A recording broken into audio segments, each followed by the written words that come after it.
Hey guys, what's cracking? It's ChipsN'Dip coming at you with actually it's a very special video this time because I am going to be talking about my theories on Splatoon 3. Now, Splatoon 3 I am super excited for. Like literally when I saw it on the February Nintendo Direct for 2021, to be honest, I actually cried when I saw it. It was so amazing. And, I'm going to be talking about what I think is going to happen in Splatoon 3 and things that will possibly occur. There are definitely lots of things that people have been wondering about Splatoon 3, but the one thing that people want to know the most, what I'm assuming is, when is Splatoon 3 coming out? A lot of people have been assuming that it'll come out somewhere in summer next year, because at the end of this video that I am now playing for you, it actually showed at the end of the video that it will be released somewhere in 2022. So everyone is assuming somewhere probably around June, because the first Splatoon game was released in May, and the second Splatoon game was released in July. So somewhere in between there would possibly be, a good theory for that. And that's what I'm hoping. Now, on that note, no one knows if it will be pushed back or if it'll actually come out sooner. It all really depends on if the game developers are ready for the game to be released. But anytime between their release date, which I'm hoping would be somewhere in summer 2022 or somewhere before that, I would be extremely excited for that. And a lot of people had assumed that Splatoon 3 was going to be released in somewhere around 2022 because of the time difference between Splatoon and Splatoon 2 being about a couple years apart. And around that time was actually whenever the coronavirus had just, you know what happened. Anyway, they had to push back the release of Splatoon 3, and, since they hadn't said anything about Splatoon 3 at the time, I just thought that they weren't going to make one, but that's why I was so excited whenever I saw the video for this. I'm just gonna keep playing this back and forth. Keep going back to back. Anyway, so that is definitely my theory about the release date. The next thing that I wanted to talk about was the stages in Splatoon 3, what they might be. Obviously in the video you saw the Splatoon 3, possibly their main stage, which has gotta be an obvious way to see it. But I'm also wondering if they're going to bring stages back that were in Splatoon or Splatoon 2.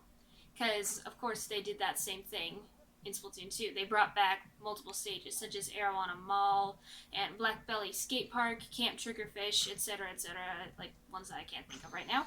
But anyway, I'm also really excited to see the new Splatoon 3 stages that are completely new to the game series.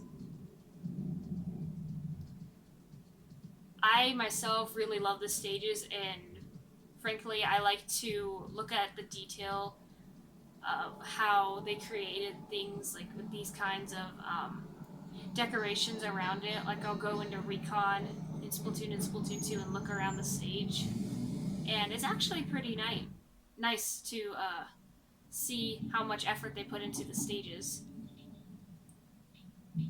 Another thing that I wanted to talk about was the kind of weapons. Obviously, it's going to be insane with the new ink bow. But I also really want to see some weapons from the second game, at the very least, come back into Splatoon 3. Because it would just be, it just seems mandatory, really. And since they brought some weapons from the first game into the second game, they're probably not going to do as much weapons as they did from first to second. to second to third, if you get what I'm saying. But I really can't wait to see all the new weapons and specials and everything. And talk about that spawn point. Look at the spawn points. I love it. It's such an awesome new feel. It's amazing. Anyway, another thing that I want to talk about is the gear. I'm really excited for the gear because I feel like it's very... The gear is what makes them them, because frankly, I wouldn't want to see them without gear on. Anyway, but the gear, it's not only functional, but it's also fashionable. So I can't wait to see all the new gear and like some old gear that they're probably gonna bring back from the second game at the very least again. Because I have a feeling that they're probably not gonna bring anything back from Splatoon into Splatoon 3, because, well, it being 1 and 3. But it would be neat if I would see Urchin Underpass in Splatoon 3 somehow. Be very different. And another topic that I'm going to get on, everyone knows the Squid Sisters and Off the Hook, but everybody's wondering who is going to be the next big thing. Who is it going to be? Now, a lot of people have been wondering if it's going to be the Squid Sisters again, or if Off the Hook was going to keep going with their news report, their career in being, well, amazing Inkopolis news reporters, just like the Squid Sisters. But frankly, I don't really see the Squid Sisters going back to Inkopolis News after they had been away from it after the final Splatfest. They really have their own lives now, if you think about it. And if you go onto the Splatoon 2 official Nintendo website, you'll actually find this section called Splatoon Stories. Sorry. No, I was thinking of something completely different. Wow, that was a huge blunder. Squid Sister Stories. It's... Splatoon Stories. No. I'm very tired, just to let you know. But I'm still going through with it. Anyway, I don't really see the Squid Sisters going back to Inkopolis News because they really have other things that they've been trying to catch up with. Like, Callie has been in lots of movies and TV shows, and Marie's been going on tour and things like that, and they just don't really have any time for that. And as for Off the Hook, Pearl and Marina, I feel like they're going to be tied into the story mode of Splatoon 3, because that's what happened in Splatoon 2. Callie and Marie were tied into the story mode. So, yeah, I don't really see Pearl and Marina being the news reporters either. I feel like Nintendo's just going to come up with their own completely new ones. And frankly, I'm okay with that. I really want to see what they would be. All the kinds of music that they do, and how they would play vital roles in Splatoon 3. And frankly, just seeing new ones, it just gives you that kind of feeling. Just that feeling inside where you're like, oh my gosh, this is awesome. There's new people.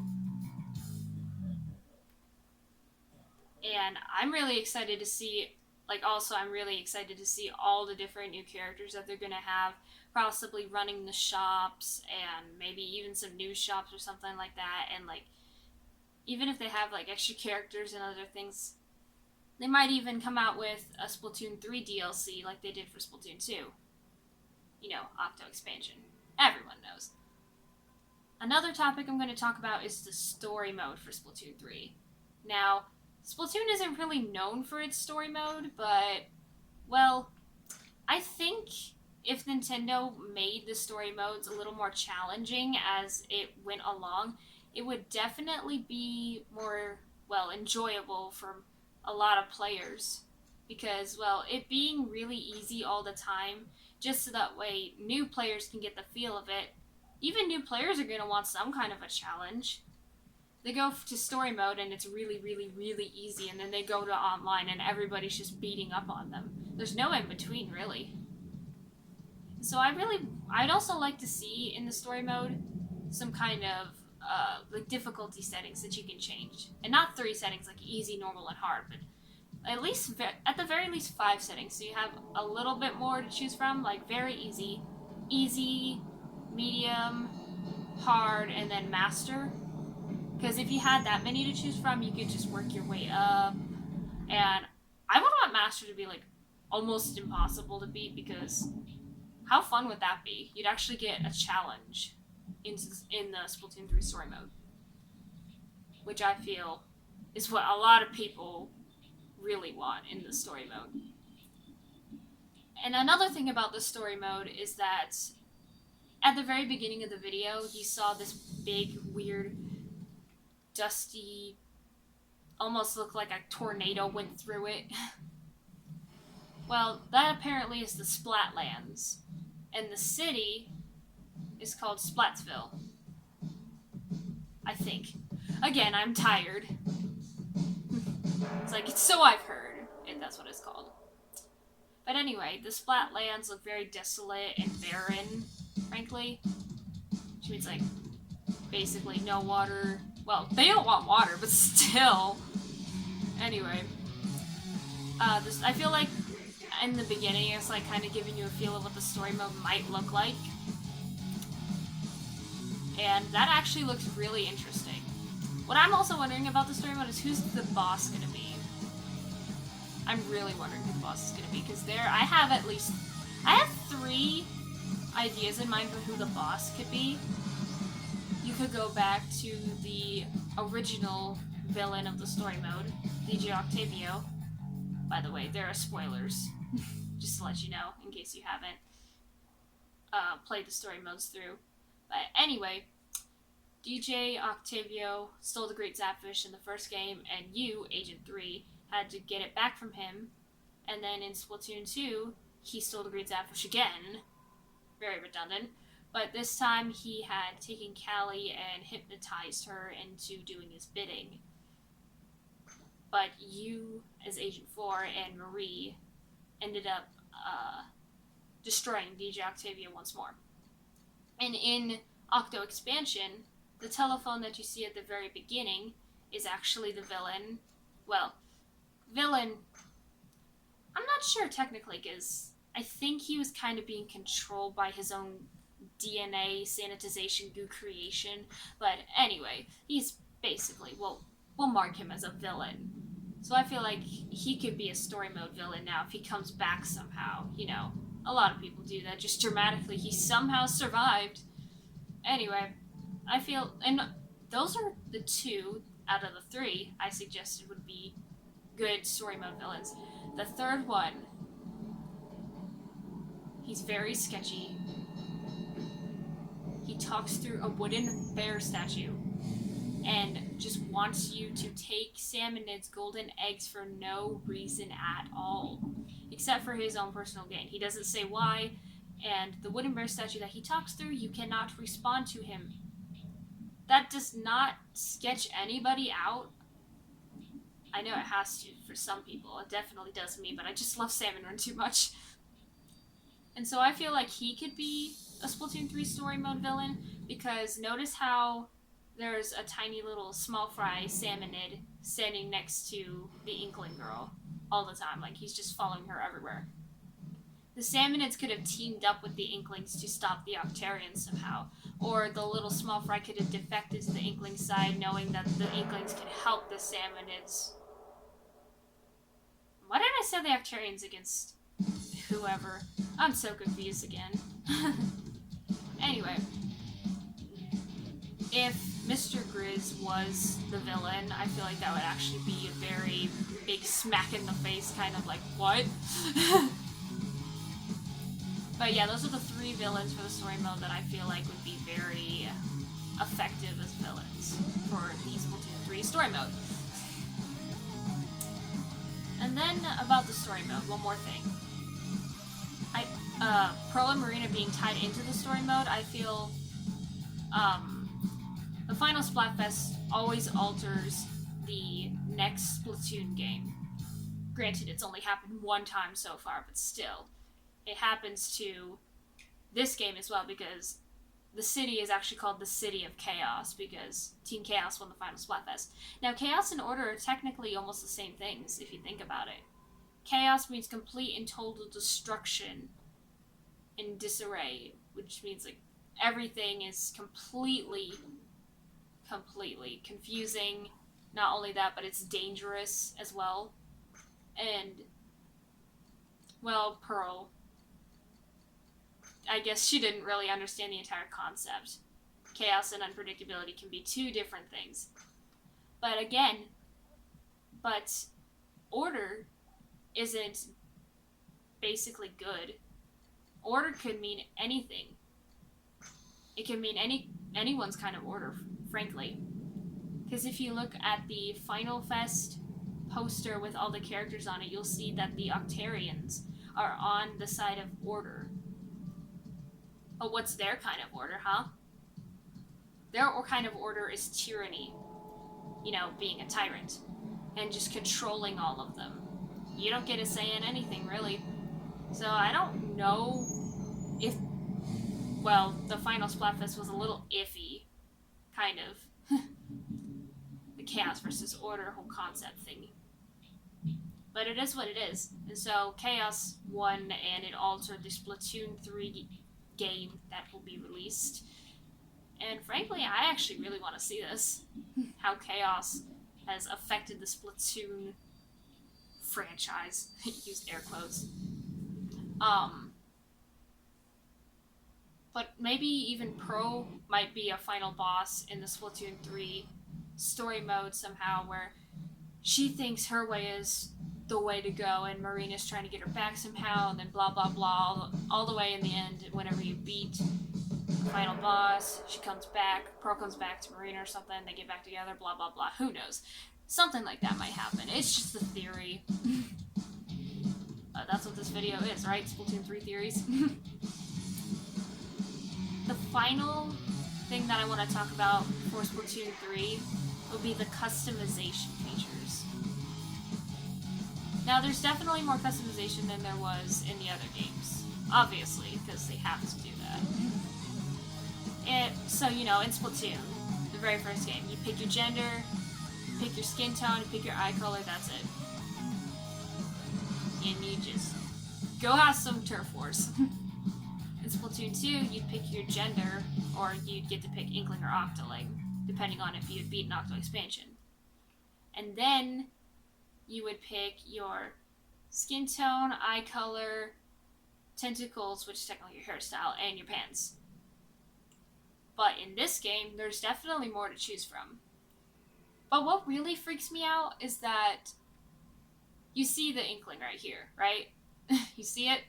It doesn't say select a gender. It says select a style. A style.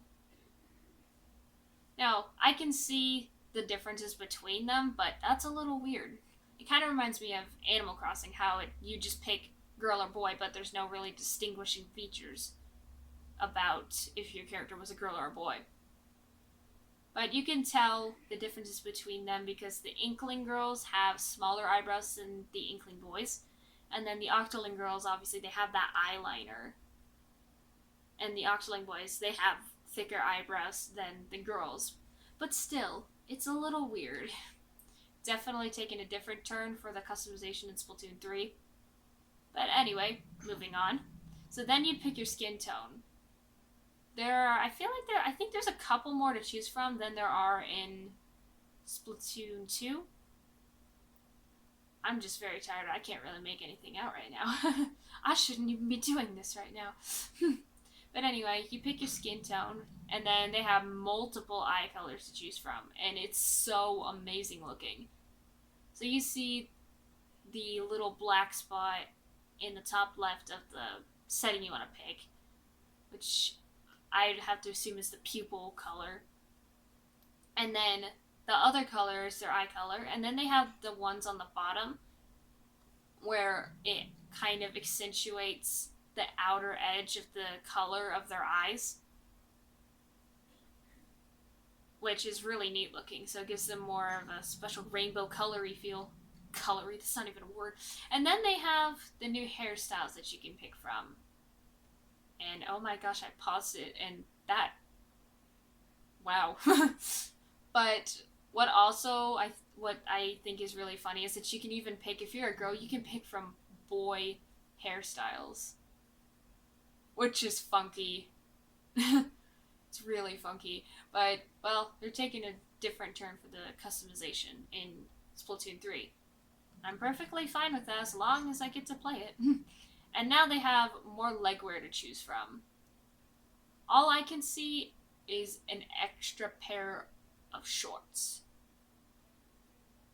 The ones, like the third pair, looks like the only extra. But then you can pick from all the ones that even, like, the girls and the boys can wear the exact same pants now. Which is pretty neat because they needed more legwear. But I'd like to see, if you could, maybe in future updates of Splatoon 3, I'd like to see the pants in different kinds of textures. Like, not just, like, the athletic-looking shorts or pants or leggings or something, but them also having, like, blue denim or something else like that. Just any kind of, like, maybe jeans. I like to see jeans on them. I think they'd look adorable in jeans. They'd all look adorable in jeans.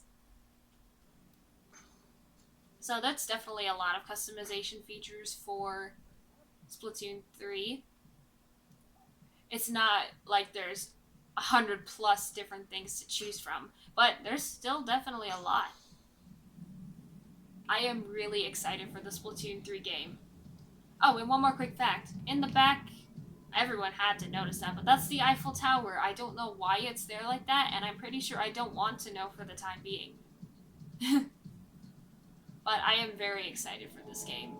And I know that all of the Splatoon community is super excited for it too, and I feel like this is going to be one of the best Splatoon games, because it gives me more of that kind of, well, feel that it seems a little more,